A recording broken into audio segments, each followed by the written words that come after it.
Every year, parents pull their kids out of music lessons for this one reason that's just not talked about. So in this video, we're going to dig in deep and show you as a parent what you can do to help your kids so they have the best year of music lessons they've ever had.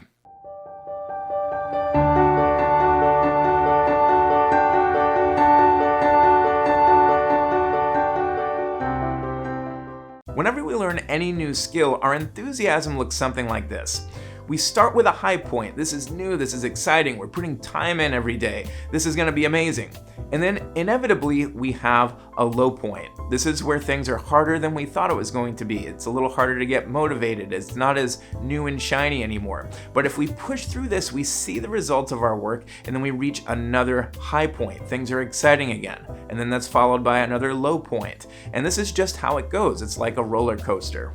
Anyone who's attempted a workout routine knows this. Those first couple weeks, you're excited, this is gonna be life-changing, we're gonna put the time in, things are gonna happen, and then in like week 3 or 4, it's not as exciting. You don't feel like being uncomfortable, you don't feel like putting the time in. There are other things demanding your time, maybe we should just stop. And the key is figuring out how to work through those low points so that you can get to the high points once again. The problem is most parents forget about this when it comes to their kids and music. They think the enthusiasm and excitement needs to be way up here the entire time.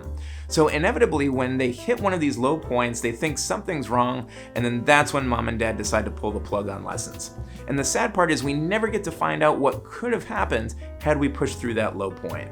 So what can you do about this? Well, awareness is key. Simply knowing that there's going to be an ebb and flow of enthusiasm means it's not going to be a shocker. It's not going to be a surprise, so you can plan ahead of time how you're going to handle this. And I have 3 tips for you today that'll help you with those low points to keep them shorter and to get to those high points as fast as you can. The first thing is to remember to stay consistent. Especially with a busy schedule, it's really easy to put off practicing because there are so many other demands that our kids are going to get in trouble for if they don't do them. Homework for school, sports practices, things like that. But even with a busy schedule, if your kids just show up to the instrument for 5 minutes, this habit of showing up consistently is going to be key in getting them through these lulls to get them to those exciting points once again.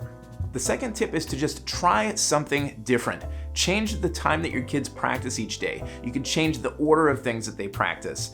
You could change up your daily schedule. If there's something off with the materials, it seems, talk with your teacher. There might be some changes with what is actually being practiced. But there are all kinds of ways that you can shake up the routine to get the enthusiasm going once again.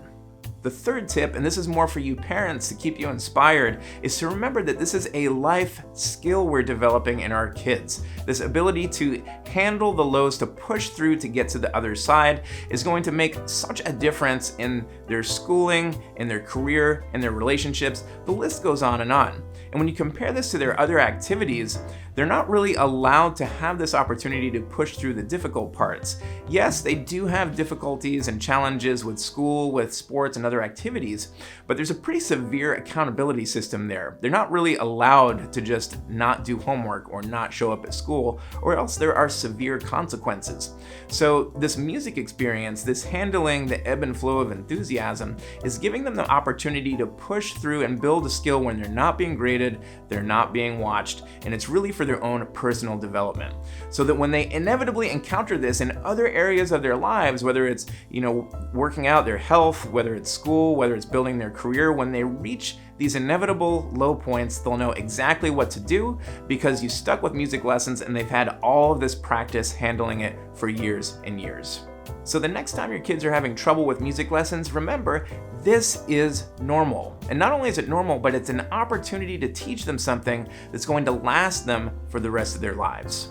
I hope you found this video helpful. Do drop us a comment or question down below. We love to hear from you. And while you're there, do subscribe. We're putting out all kinds of content to help you parents and kids make this the best music year you've ever had. Thanks for watching, and we'll look forward to seeing you next time.